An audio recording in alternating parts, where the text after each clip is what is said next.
मुनीर का double game Iran ने पकड़ लिया।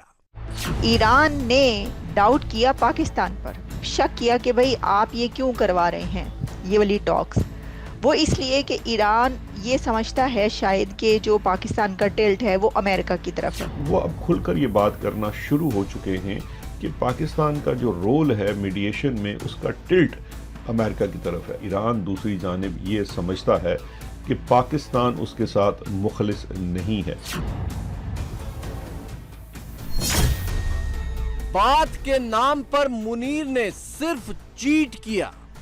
ये सिर्फ जाके एक बात बताते हैं जी कि हमने भी गुलामी किया, तुम भी कर लो। तो ये शक के बीज यहां से होना शुरू हुए और फिर उसके बाद ये बढ़ते गए और अब ईरान एतबार करने के लिए तैयार नहीं है। अब ईरान ने जो अगला बटन दबा दिया वो बड़ा इंटरेस्टिंग मामला है और पाकिस्तान में तो मुज़ाकरात की उम्मीद में वो शेर पड़ा जा रहा है कि शायद तेरे दिल में उतर जाए मेरी बात, ईरान वालों रहम करो। इस्लामाबाद में धोखा खाए ईरान ने एकदम से भन्नाटेदार रिएक्शन दिया है।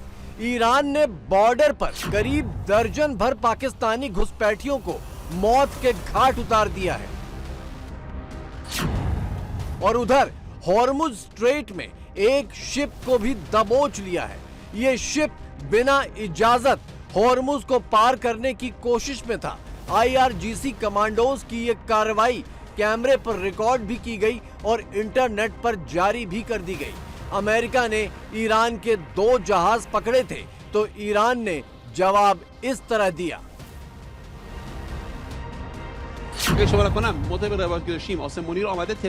लेकिन ईरान का एक और जवाब सुर्खियों में आ चुका है और ये जवाब है आसिम मुनीर को। ईरानी चैनल की ये क्लिप गौर से सुनिए।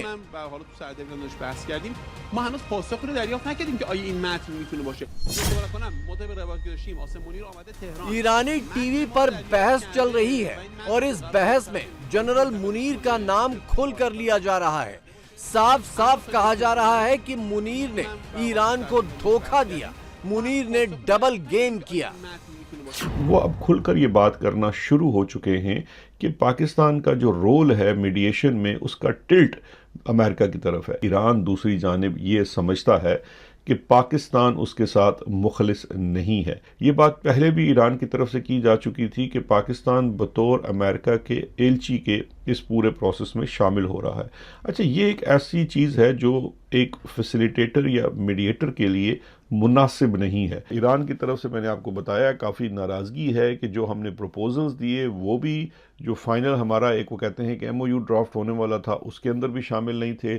हमें ये बताया गया, हमें नेगोशिएशन के मेज़ पर इस तरह से लाया गया कि ये तमाम चीज़ें वहाँ पे इसका हिस्सा होंगी और बाद में वो चीज़ें नहीं थी। तो ये वो डिस्ट्रस्ट है जो डेवलप हो रहा है जिसकी वजह से ईरानियंस जो हैं वो अब इस्लामाबाद आने से माजरत कर रहे हैं। जो इनएक्सपीरियंस लोग in the art of negotiations and diplomacy इस चीज़ को लीड कर रहे हैं और फिर उसके ऊपर उनकी कह लीजिए कि बेहयाई की इंतहा है कि वो किसी फॉरेन ऑफिस के जो प्रोफेशनल डिप्लोमेट्स हैं उनको इस प्रोसेस का हिस्सा भी नहीं कर रहे। इस वक्त डिप्लोमेसी जो है वो जर्नैल कर रहे हैं। ईरान को दूसरे राउंड की बातचीत में शामिल होने को मनाने के लिए मुनीर 15 अप्रैल से 18 अप्रैल तक ईरान में ही डेरा डाले हुए था। खेल यहीं पर हुआ। मुनीर बार बार ईरान पर इस्लामाबाद आने के लिए जोर डाल रहा था। इस पर ईरान ने मुनीर से सीधे सवाल किया कि आपकी इस बातचीत में क्या दिलचस्पी है, आपका मकसद क्या है और आप इस बातचीत से चाहते क्या हैं। आपको पता है कि वहाँ के जनरल मुनीर जो है वो वहाँ पर गए थे ईरान में इन टॉक्स के लिए और उसकी वीडियोस भी चलती रही थी, काफ़ी क्लिप्स भी वायरल होते रहे। ईरान की जो टीम थी जो कि टॉक्स कर रही थी, जो डायलॉग कर रही थी मीडिएटर्स के साथ, उन्होंने मीडिएटर्स को यानी पाकिस्तानी टीम को बहुत टफ टाइम दिया और उन्होंने ये कहा कि आपका क्या मकसद है, ये यानी अंदर खाने आप क्या चाहते हैं, आपका ऑब्जेक्टिव क्या है। यानी उन्होंने डाउट्स क्रिएट किए ईरानियों के लिए, यानी ईरान के मुताबिक पाकिस्तान ने डाउट्स क्रिएट किए, लेकिन ईरान ने डाउट किया पाकिस्तान पर, शक किया कि भाई आप ये क्यों करवा रहे हैं ये वाली टॉक्स।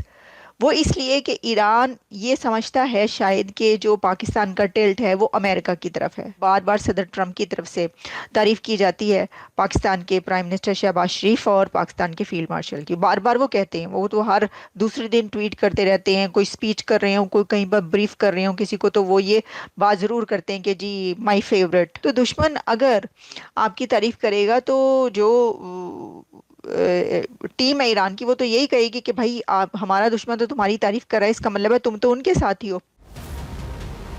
दरअसल शक के बीज तो पहले राउंड की बातचीत में ही पड़ गए थे, जब ईरान ने बातचीत से पहले अपना 10 पॉइंट का एजेंडा पाकिस्तान को सौंपा था। लेकिन जब बातचीत शुरू हुई तो ये एजेंडा चर्चा से ही गायब था और सिर्फ अमेरिकी शर्तों की बात ही की जा रही थी।